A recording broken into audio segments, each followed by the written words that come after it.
Hello, my name is Jacob Yunker. I am the pastor of the Franklin United Methodist Church located at 82 West Central Street in Franklin, Massachusetts, and online at franklinumc.org. This is the first reading.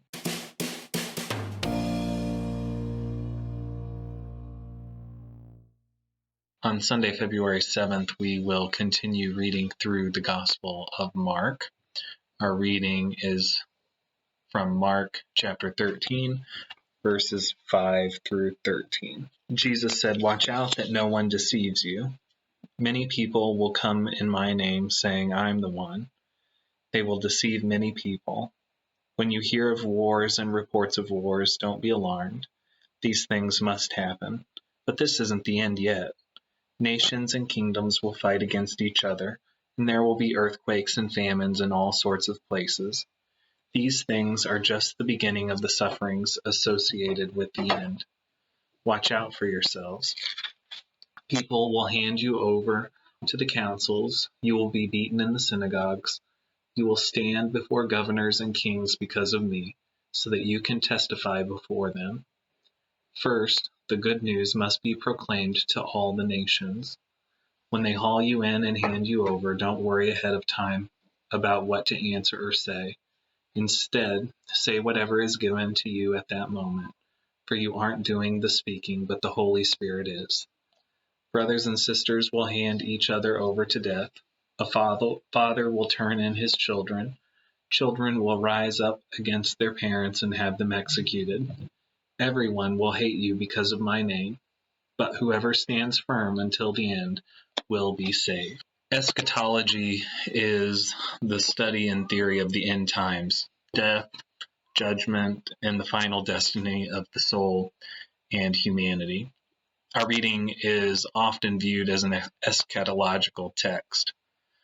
Jesus has just prophesied that the temple will be destroyed, so the disciples ask him a very logical question. When will it be demolished? They want to know about the end. Our reading is Jesus' response, and the end seems scary. War, violence, and persecution abound. The temple's destruction brings the opposite of what our faith hopes for. It's a very depressing thought. I wonder why the end has to be so violent. Undoubtedly, the temple was the center of religious life.